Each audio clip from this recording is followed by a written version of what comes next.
네, 소개시켜주셔서 감사합니다. 네, 발표 시작하겠습니다. 네, 소라식 엔도바스클라 아오르틱 리플레이스먼트 테바는 2005년에 FDA 승인된 이후로 계속 시행했던 시술입니다. 그래서 시술 자체는 매우 간단합니다. 병변이 있는 부분에 와이어 놓고 그라프트를 이렇게 삽입하는 비교적 간단한 시술입니다.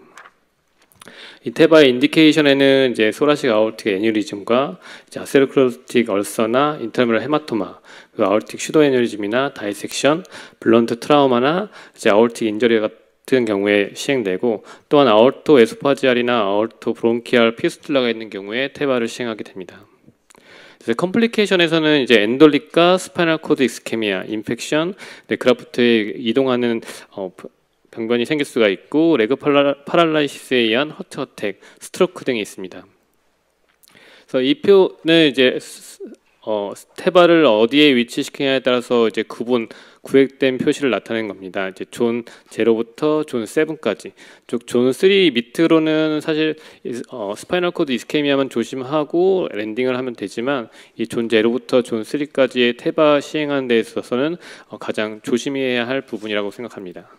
그래서 또한 이 아오르틱 아치에서 나가는 분지 위치에 따라서 1, 2, 3로 나눠지게 되고, 이 부분에 따라서도 치료 방법 또한 달라지게 됩니다.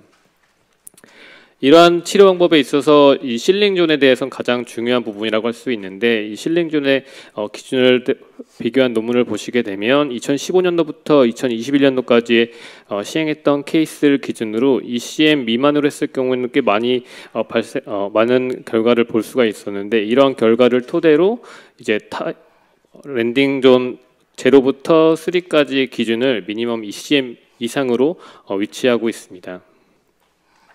또한 이제 아오르틱 아치의 앵글에 따라 또 이제 시술 방식이 달라지게 되는데, 이 아오르틱 아치의 앵글이 어큐트하게 되면 이 버드빅이라는 이 공간이 생기게 돼서 이 공간을 통해서 엔돌릭이 증가할 수 있는 상황이 발생되기 때문에, 이 또한 치료 방법에 의해서 조심히 다뤄야 할 부분이라고 생각합니다. 그래서 그렇다면 이러한 존 0부터 존 3까지의 치료 방법에는 어떤 것이 있는지 알아보도록 하겠습니다. 첫 번째 방법으로는 가장 많이 사용하고 있는 오픈 아오르틱 아치 리플레이스먼트입니다. 그래서 아오르틱 아치에 있는 부분을 잘라낸 다음에 인조혈관을 덧대서 그 부분의 분지별로 그라프트를 대는 수술 방법이고, 두 번째 방법으로는 침리 테크닉이라고 해서 아오르틱 아치에 스텐트 그라프트를 대고 분지마다 각각 그라프트를 대서 피가 흐르게끔 해주는 방식이 있습니다. 또한 우리나라에서는 현재 사용하고 있지는 않지만 외국에서는 사용되고 있는 브랜치드 앤드 페넌스테이트 테바라고 해서 아오르틱 아치에 있는 그라프트 사이에 공간을 주어서 이 사이 공간으로 그라프트를 집어넣는 방식이 사용되고 있습니다. 마지막으로는 이제 제가 발표한 내용인데요. 하이브리드 아치 리페어라고 해서 수술적인 요법과 시술적인 요법을 동시에 사용하는 치료 방법입니다. 2013년도에는 이제 바바리아에서 이제 타입 1, 2, 3로 간단하게 이 부분을 나눠지게 됐는데, 타입 1 같은 경우에는 이제 디브랜칭, 요 간단한 아오르틱 아치에 있는 부분만 수술적인 방법을 이용해서 브랜치를 연결시켜주고, 네이티브는 잘라주는 방식이 있고, 타입 2 같은 경우에는 이 존재로 있는 부분에 이제 랜딩할 부분이 없을 경우에는 그 부분만 수술을 하고 그 그라프트를 집어넣는 방식이 있습니다. 일단 타입 3 같은 경우에는 이제 저희가 많이 알고 있는 이제 프로즌 엘러펀트 트렁크라고 해서 수술적인 요법을 하고 그 사이에 그라프트를 집어넣는 방식이라고 볼 수 있습니다. 최근에는 이것을 좀 더 이제 세분화해서 나타내는 모식도를 볼 수 있게 되는데, 이때 존 0부터 각각의 병변마다 방식을 다르게 하게 됩니다. 저희가 사용하고 있는 프로즌 엘러펀트 트렁크도 이제 컨벤셔널과 이제 다른 방식으로 사용하는 방식이 많이 있습니다. 그래서 이런 하이브리드 아오르틱 리페어의 논문 결과를 보시게 되면, 이건 이제 오픈 서저리와 비교한 논문인데, 메타 아널리시스를 보시게 되면 이제 하이브리드 아오르틱 아치 리페어가 오픈 서저리보다 좀 더 좋다라는 결과를 볼 수 있게 되고, 이 결론을 보시게 되면 이 하이브리드 아치 리페어가 이 오픈 서저리보다 훨씬 더 컴플리케이션에서 적게 나타난다는 것과 관련됐다는 것을 알 수 있었고, 이 메타 아널리시스 때문에 이 결과를 보시게 되면 3년 팔로우업과 5년 팔로우업이 오픈 서저리가 더 높은 것을 알 수가 있는데, 그 이유는 이제 하이브리드 그룹이 오픈 서저리 그룹보다 고연령이기 때문에 이 서바이벌 레이트가 낮았다는 것을 알 수 있습니다. 그렇기 때문에 이 메타 아날리시스에서는 이제 추후에 더 세밀화된 논문을 확인하는 게 더 좋다고 나타내고 있습니다.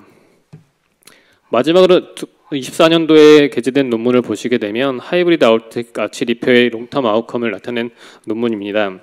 그래서 이 알고리즘에 따라서 하이브리드 리페어 시술을 하게 되고 이 시술에 따른 논문 결과를 보시게 되면 리인터벤션 수치 자체가 많이 줄어든다는 것을 알 수 있었고 이 세 군을 비교했을 때 타입 1 하이브리드 아웃틱 리페어가 다른 군에 비해서 서바이벌 프로버리티가 낮다는 것을 알 수가 있습니다. 또한 여기 마지막 표시를 보시게 되면 2005년도부터 2012년도까지 시행된 시술에 비해서 2013년도부터 이후에 시행된 시술이 좀 더 서바이벌 프로버리티가 좋다는 것을 확인할 수 있는데 이 이유는 이제 오퍼레이터의 기술 경험치와 기술의 발달로 인해서 이러한 시술 석세스율이 더 높아진 것으로 알 수가 있습니다. 결론을 보시게 되면 하이브리드 아치 리페어의 성공률은 결국에는 이 오퍼레이터의 결과가 확실하게 완전하게 됐을 때 이런 아웃틱 이벤트를 줄일 수 있다는 것을 알 수가 있고 서전과 결국 오퍼레이터의 경험치, 그 경험이 동반될수록 이런 성공률이 좋다는 것을 알 수가 있습니다. 케이스입니다. 74세고 하이퍼텐션, 어브도미널 디스컴포트가 있는 환자고 트리플 A 히스토리가 있던 환자였습니다. CT를 보시게 되면 아오르틱 아뉴리즘이 이렇게 보이고 있고 엔도바스큘라의 에바를 한 케이스였습니다.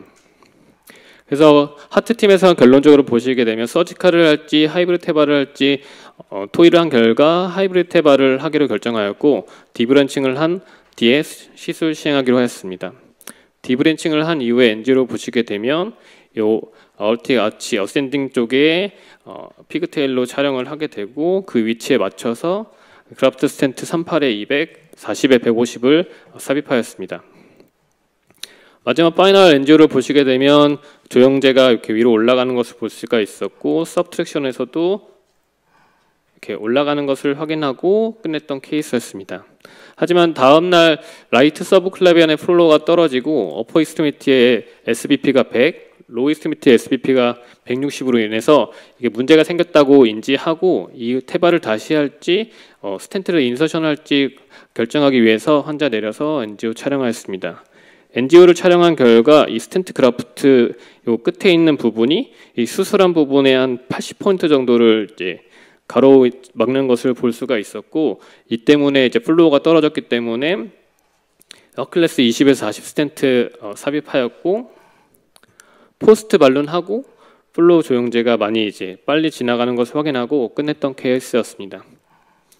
결국 하이브리드 테바나 테바일 경우에는 이제 프록시말 실링의 존의 위치를 어떻게 위치하냐에 따라서 이 석세스율이 높아지기 때문에 매우 중요한 점이라고 할 수가 있고 하이브리드 아치 리페어는 이 오픈 서지컬 리페어를 할 수 있는 환자의 하이리스크 있는 경우에 대체할 수 있는 가장 대안적인 시술 방법이라고 생각합니다. 결국에는 하이브리드 아우틱 아치 리페어의 시술 성공률은 이 의사들과 수술자들의 이 경험과 그 기술의 발달에 의해서 달라진다고 생각하고 있습니다. 경청해 주셔서 감사합니다. 네, 선생님 나오신 김에 같이 디스커션하고 들어가시죠. 예. 패널 선생님 오디언스 질문 코멘트 있으신가요? 네, 선생님. 네, 발표 잘 들었고 그때도 긱스 가서도 또 잘 들었었는데 다시 한번 또 보게 돼서 다시 리마인드하게 돼서 좋은 발표라고 생각합니다. 네, 그 당시도 이제 궁금했던 게 하나 있었는데 하이브리드 시술을 하게 되면 메타아나리시스 데이터를 보면 그때도 글자가 좀 작아서 잘 안 보였었는데 네네. 대표적인 컴플리케이션이라든지 어떤 게 오픈 리페어보단 하이브리드 리페어가 컴플리케이션에서 어떤 부분이 조금 더 낮았는지 궁금증은 그때도 있었는데 다시 한번 발표를 하는 계기로 질문드리게 됩니다.